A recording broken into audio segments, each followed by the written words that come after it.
Today we are going to start nutrition in animals.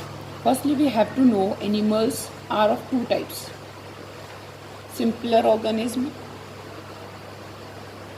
and complex. Simpler organism are those organisms in their body only one cell is present. We can say that protozoans.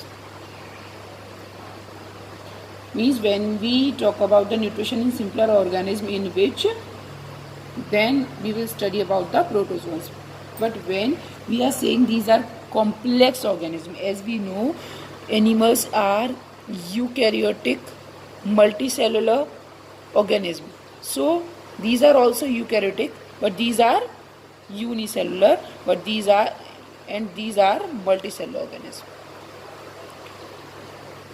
These are multicellular organisms. So why we are saying that these are complex organisms? Because in these organisms a complex system is there. Complex, how the complex system, as we know, cells will combine together to form tissue, tissue will combine together to form organ, organ to system, and system to body. So we can say that in these type of organism, a special system is there for the particular life process for the nutrition purpose. So these are the complex organism and this one is simpler organism. This one question is there जो board में काफ़ी ज़्यादा बार पूछा गया है, that is why we can say that nutrition is complex.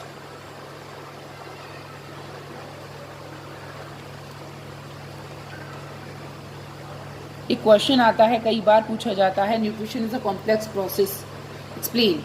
ठीक, तो nutrition complex क्यों है? क्योंकि न्यूट्रिशन में हमने पढ़ा, न्यूट्रिशन का मतलब होता है intake of nutrients and utilize it to get energy. Clear, intake plus utilization. But जो इनटेक और यूटिलाइजेशन है वो भी कितने स्टेप्स में कंप्लीट होता है? 5 स्टेप्स में कंप्लीट होता है. दैट इनटेक एंड यूटिलाइजेशन जो होता है मीन्स न्यूट्रिशन 5 स्टेप प्रोसेस है.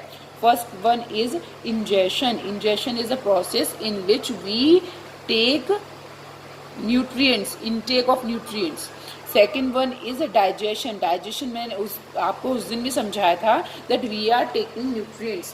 How many total nutrients are required? 7 nutrients are required, out of which carbohydrates, proteins and fats that has to be digested. Digestion means when the particles get converted into complex to the simpler form.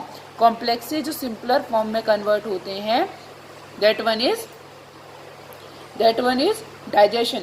तो how these are complex? As we are taking starch but we are not able to absorb it, so starch will be converted to glucose. Same the protein will be converted to amino acids and fat will be converted to fatty acid and glycerol. So the conversion of the complex particle to the simpler particles that can be absorbed in our body, that is called as digestion. Third one is absorption.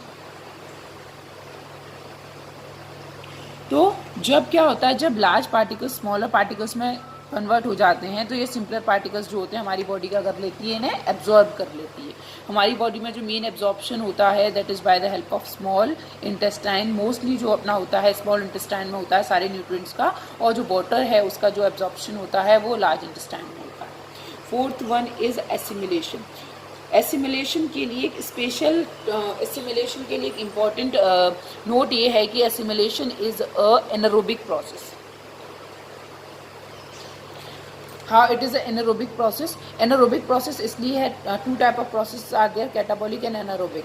Catabolic processes are those in which energy is released, but in this process energy is consumed. How? See, we are taking complex particles. Clear? That complex particles get converted to the simpler particles. जब simpler में हो गए तभी क्या हो गए? Absorb हो गए हमारी बॉडी में. लेकिन जितना अपनी बॉडी को ज़रूरत है वो तो बॉडी अब क्या होगा? एसिमिलेट हो जाएगा, मीन्स ब्लड में चला जाएगा. ब्लड में जाने के बाद जितनी बॉडी में पार्ट्स हैं वहाँ तक चला जाएगा. अब एब्जॉर्ब होने के बाद जो हमारे पास बचा हुआ है वो दोबारा किस में कन्वर्ट होगा? कॉम्प्लेक्स में कन्वर्ट होगा. सो जो कॉम्प्लेक्स से सिंपलर में कन्वर्ट हुआ तब एब्जॉर्ब हुआ, अब ये सिंपलर दोबारा कॉम्प्लेक्स में कन्वर्ट होगा और उसके बाद क्या हो जाएगा? स्टोर हो जाएगा. So it is also the part of assimilation. Assimilation हम नॉर्मल अगर सिंपल वेज में हम बोलते हैं तो हम बोलते हैं द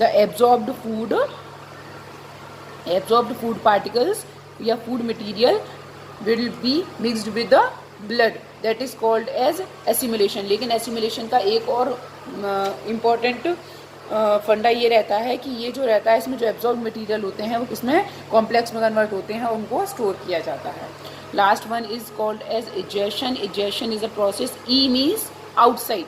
इजेशन मीन्स क्या करते हैं, इसमें जो वेस्ट मटेरियल है उसको क्या किया जाता है, बॉडी के बाहर रिलीज किया जाता है. So why nutrition is a complex process. Nutrition is a complex process because ये 5 स्टेप्स से में कंप्लीट होता है. First one is ingestion in which we intake of nutrients.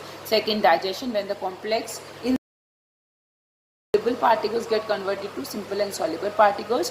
Absorption is the process in which body absorb the simpler particles. Assimilation is the process in which this absorbed nutrients get mixed with the blood and stored again, and it is a anaerobic process. Okay, the last one is digestion in which waste is. Now we will start nutrition in complex multicellular organism. Nutrition in complex multicellular organism means there will be a system. This nutrition is a part of human physiology. Yeah, we can say the life process is a part of a human physiology. Human physiology is a branch of science in which we study how the tissues are working, how the systems are working, how the organs are working, how the life processes are going in our body. That is human physiology and it is a branch of science. So as we know, in human body a particular system is there for nutrition. That system is called as digestive system. This digestive system is made up of 2 parts. First one is alimentary canal and second one is called as digestive glands. Alimentary canal is a long tube like structure that arises from mouth ends up to the anus. Means this one is a ingestion pore and this one is a ejection pore. Means यहाँ से अंदर जाएगा, intake होगा, यहाँ से क्या होगा, कोई भी चीज़ को क्या किया जाएगा, एक्सक्रीट किया जाएगा, या मतलब sorry excrete is a wrong word. यहाँ से वो इजेशन किया जाएगा, किसी भी एक एक्सक्रीशन ऑफ सॉलिड वेस्ट होगा यहाँ से. ठीक, तो माउथ टू एनस एक क्या है, ट्यूब लाइक स्ट्रक्चर है. 9th में थोड़ा चलते हैं, हमने वहाँ पे पढ़ा different groups are there for organism like protozoans. Protozoans हमने पढ़े जिनके अंदर कोई भी सिस्टम डेवलप नहीं था. उसके बाद हमने कौन पढ़ा, पॉरीफेरेंस पढ़े, there is no developed system. Coelenterates में कोई डेवलप्ड सिस्टम नहीं था. ठीक, उसके बाद हमने पढ़े platyhelminthes, there were no developed system. उसके बाद हमने पढ़ा निमेटोडा ग्रुप, जो हमने पढ़ा इनके अंदर क्या था, एलिमेंट्री कैनाल प्रेजेंट थी. तो एक प्रोटोजोन में हमने पढ़ा एक ऑर्गेनिज्म है पैरामीशियम. पैरामीशियम जो ऑर्गेनिज्म है इनके अंदर जो न्यूट्रिशन होता है वो एक प्रॉपर पाथ से होता है. माउथ, इनके अंदर कोई प्रॉपर माउथ नहीं होता, ना ही प्रॉपर एनस होती है, लेकिन जो पार्ट है माउथ का जो पार्ट होता है that is called as cytostome and this one is called as anus part is called as cytophyte.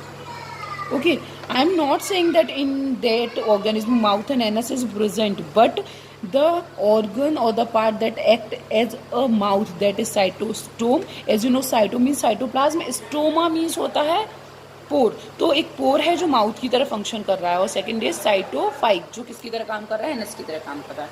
Now come to the digestive system. So alimentary canal mouth to anus तक है. इसमें कई सारे parts होते हैं. जो कहाँ से शुरू होता है, माउथ है. माउथ के बाद अपना जो फूड है वो कहाँ आता है, mouth. Buccal cavity same thing is that. Then pharynx. Pharynx के बाद जो हमारा आता है वो कौन सा है, दैट इज ईसोफेगस. ईसोफेगस के बाद जो हमारा आता है दैट इज स्टमक. स्टमक के बाद जो हमारा आता है that is small intestine, then large intestine, then anus. And in our body digestive glands are there. Digestive glands. Glands, what are glands? Glands are the special type of structures that will release a chemical substance. Glands will release the chemical substance. The chemical जो उसमें release होगा ये कुछ भी हो सकता है. दो टाइप के केमिकल रिलीज होते हैं ग्लैंड से. First one is called as hormone and second one is called as enzymes. These enzymes are released by ectocrine gland, and this one is released by endocrine gland. Endocrine or ectocrine, or it is also known as exocrine gland. So we are saying exocrine glands are that glands that is having duct. So in this system, digestive system, we are talking about the exocrine glands that they are having the duct. But there is a gland that is pancreas. This pancreas is a digestive gland, but this gland is also a mixed gland because ये hormones भी release करती है और enzymes भी release करती है. Okay, सो digestive glands में हमें कौन कौन सी ग्लैंड्स को पढ़ना है? सलेवरी ग्लैंड को पढ़ना है, that is present in mouth. Liver को पढ़ना है, that is the largest gland of our body. Pancreas को पढ़ना है, it is called as a mixed gland. So here we have to study about this alimentary canal and the digestive glands. Firstly, we will know what is mouth, what is the passage of these all organs. Then we will discuss the physiology of each and every part. Physiology means how these parts are working in our body, what is the function of these organs, that we will discuss. Here we have the diagram of digestive system. So in this diagram we will only see the structures. Okay, see, the first part is mouth, then glands are present, that are salivary gland. Cavity is there, that is buccal cavity. The part pharynx is that part जहाँ पर नेसल chamber और जो mouth वाला जो portion है और नेसल chamber दोनों मिलता है, that is pharynx. It is about 2.5 centimetre in length. उसके बाद आप एक बात ध्यान रखिएगा कि I know this one is a nasal chamber and this one is a mouth buccal cavity. पीछे जहाँ पर ये दोनों चैम्बर मिलेंगे, that one is called as pharynx. Pharynx से भी ये जो पार्ट है वो दो पार्ट्स में डिवाइड हो जाता है यहाँ से. ठीक है, how many parts? In 2 parts. एक जो पार्ट है वो नीचे जाता है फूड पाइप की तरफ और दूसरा जो पार्ट है वो जाता है यहाँ पर किसकी तरफ? विंड पाइप की तरफ. जिसे जो विंड पाइप के लिए जो पोर बनता है, that pore is called as glottis. और जो फूड पाइप के लिए जो पोर होता है, that pore is called as gullet.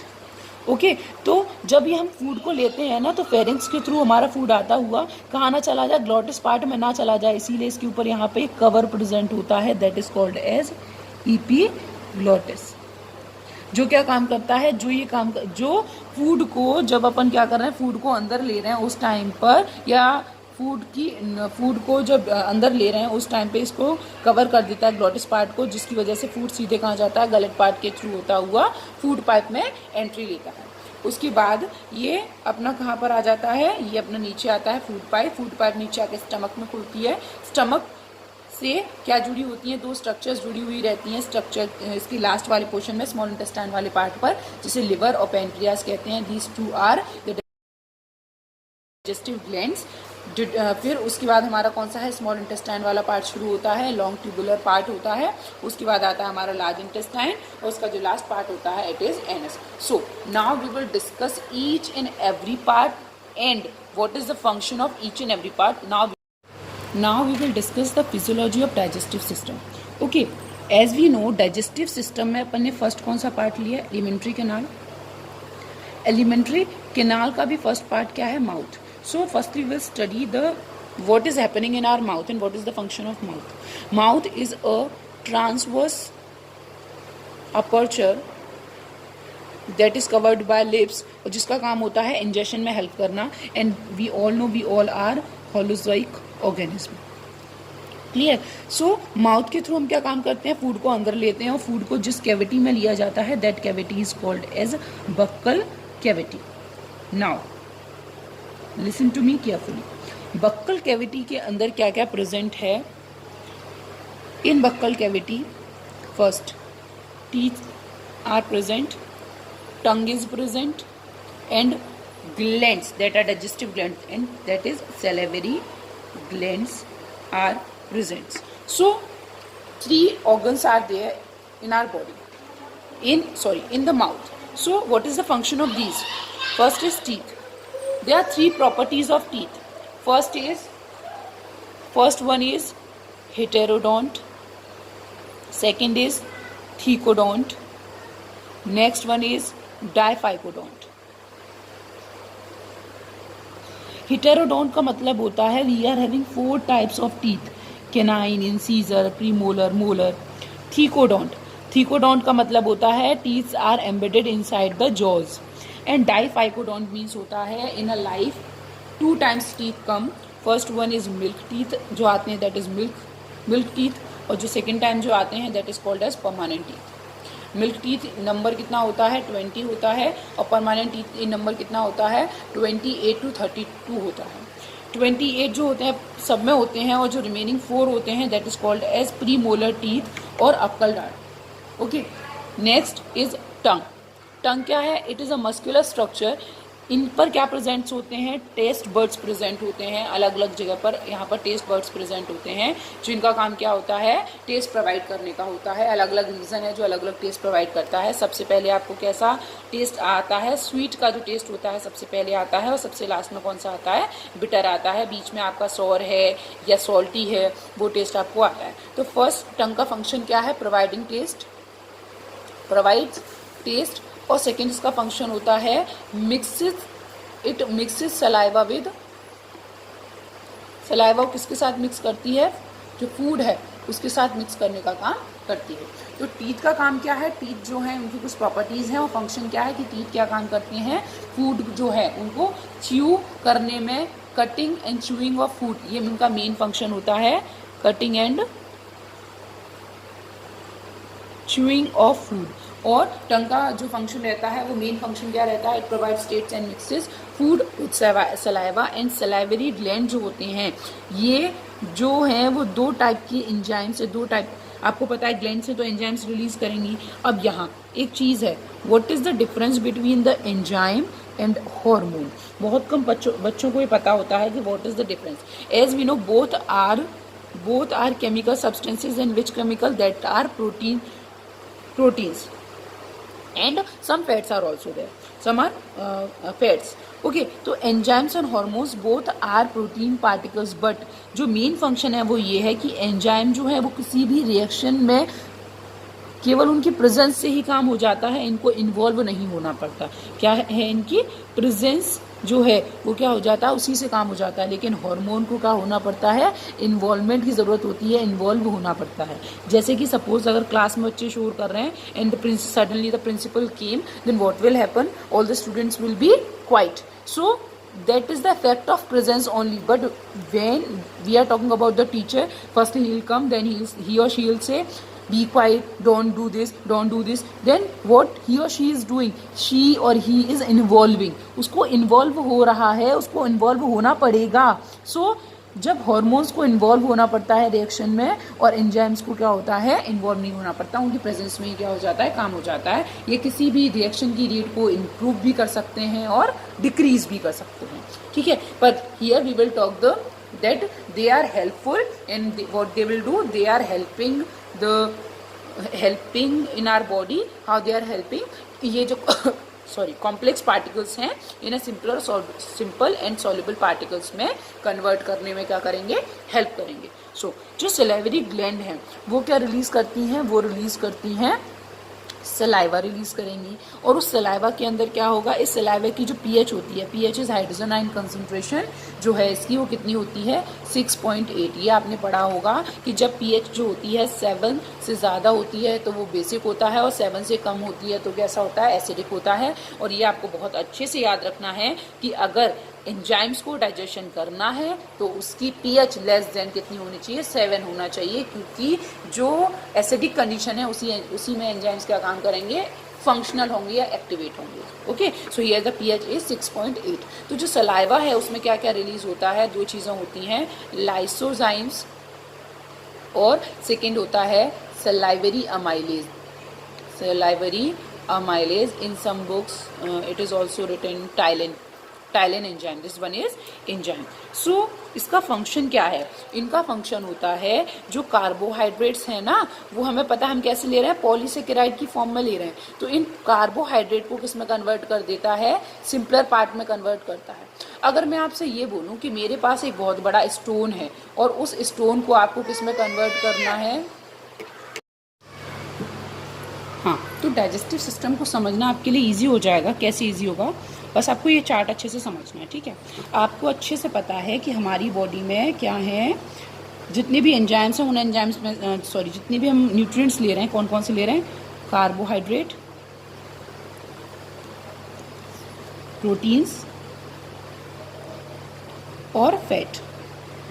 हाँ, अब सुनिए, हमने सपोज एक बहुत बड़ा स्टोन है, ठीक है, ये स्टोन क्या डायरेक्टली फाइन पार्टिकल्स में टूट सकता है?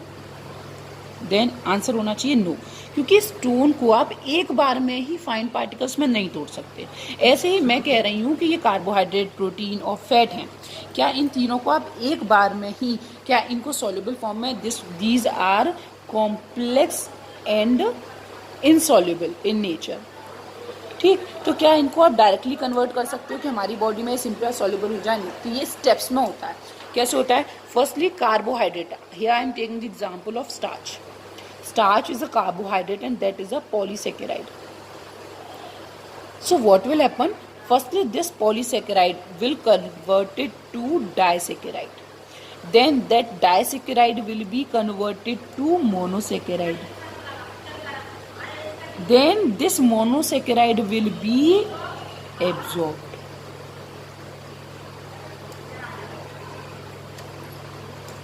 ठीक, so स्टार्च पॉलीसेकेराइड है, डाइसेकेराइड में टूटेगा पहले, अब वो मोनोसेकेराइड में टूटेगा। हर एक, अब जितनी भी एंजाइम्स हैं उन्होंने अपने काम को बांट रखा है कि sir you will do this, you will do this, you will do this. हमें वही समझना है जिससे पूरा क्लियर हो जाए हमारा कॉन्सेप्ट। सो स्टार्च है, इस स्टार्च पर कौन काम करता है? कहीं पर भी आप पढ़ेंगे, चाहे आप स्टमक में पढ़ें, चाहे आप पढ़ें स्मॉल इंटेस्टाइन में पढ़ें, चाहे आप माउथ में पढ़ें, जहाँ पर भी आपको पॉलीसेकेराइड दिखेगा, जहाँ पर भी स्टार्च होगा, वहाँ पर फर्स्टली कौन अटैक करेगा या कौन काम करेगा? That will be maltase enzyme, sorry, that will be amylase enzyme, that will be amylase enzyme. तो एंजाइम कौन सा है? अमाइलेज। कहाँ काम करता है? हमेशा स्टार्च के ऊपर काम करता है और क्या बनाता है? डाइसेकेराइड। वो डाइसेकेराइड कौन सा है? माल्टेज है, माल्टोज। डाइसेकेराइड कौन सा है? माल्टोज है। अब माल्टोज को कौन कन्वर्ट करेगा मोनोसेकेराइड में? माल्टोज को मोनोसेकेराइड में कन्वर्ट करने का होता है माल्टेज। इजी है लर्न करना। एज जहाँ लगा होगा सफिक्स, उसका मतलब वो एंजाइम है और ये किस पे काम कर रहा है? माल्टोज पर काम कर रहा है। तो क्या बना देगा? हमारा मोनोसेकेराइड बनाएगा। कौन सा बनाएगा? ग्लूकोज में कन्वर्ट कर देगा। You know, mono means one unit, two, poly means many, two or more. तो पॉलीसेकेराइड किस में कन्वर्ट होता है? मोनोसेकेराइड में कन्वर्ट होता है। पॉलीसेकेराइड डाइसेकेराइड में कन्वर्ट होता है by the help of the enzyme amylase. कोई भी पॉलीसेकेराइड हो वो डाइसेकेराइड में अमाइलेज से ही टूटेगा, लेकिन जो मोनोसेकेराइड है, जो डाइसेकेराइड है, वो मोनोसेकेराइड में, जो अगर सपोज माल्टोज अगर हमारा कौन सा है? डाइसेकेराइड है, तो वो माल्टेज से टूटेगा। अगर सपोज वो कौन सा हो? सुक्रोज हो, तो उस पर कौन सा एंजाइम काम करेगा? सुक्रेज करेगा। अगर सपोज वो लैक्टोज हो तो उस पर कौन सा काम करेगा? लैक्टेज करेगा। ठीक, अब आपको ये क्लियर हो गया होगा कि सुक्रोज और लैक्टोज ये भी कैसे हैं? This one is also a disaccharide, this one is also a disaccharide, and this maltose is also a disaccharide. Maltose जो है वो ग्लूकोज प्लस ग्लूकोज से मिलकर बना हुआ है, मतलब इसमें 2 यूनिट है ना, तो दोनों ही ग्लूकोज हैं। सुक्रोज जो है उसमें एक ग्लूकोज है, एक फ्रक्टोज है, एक इसमें ग्लूकोज है और एक गैलेक्टोज है। So that we will discuss in next video. Okay, so carbohydrate में स्टार्च है, स्टार्च पे कौन काम? अब आपके माइंड में अलग होना चाहिए ये चीज़ कि यहाँ अगर अमाइलेज है तो अमाइलेज एंजाइम किस पर काम करेगा? कार्बोहाइड्रेट पर फंक्शन करेगा, और हमेशा वो क्या काम करेगा? पॉलीसेकेराइड को डाइसेकेराइड में कन्वर्ट करेगा, और डाइसेकेराइड को मोनोसेकेराइड में कौन कन्वर्ट करेगा? वो डिपेंड करता है। If it is maltose then maltase will be there, sucrose then sucrose will be there, lactose then lactase will be there. This should be clear to you. Next one is protein. These proteins are the polymer of amino acids. These are the polymer of amino acids. Clear? So firstly the proteins will be converted into peptides or peptones. firstly the proteins will be converted to peptides or peptones. Which enzyme? Pepsin. Enzyme कौन सा है? Pepsin. Means pepsin enzyme protein को peptides और peptones में तोड़ने का काम करता है. Now peptides and peptones, these are converted to dipeptides by which enzyme? Trypsin. Sometimes suppose pepsin अपना काम यहाँ नहीं कर पाया है, पेप्सिन की कमी हो गई, तो प्रोटीन्स को भी यही कन्वर्जन करेगा. Trypsin, other names are also there. Chymotrypsin, carboxypeptidase,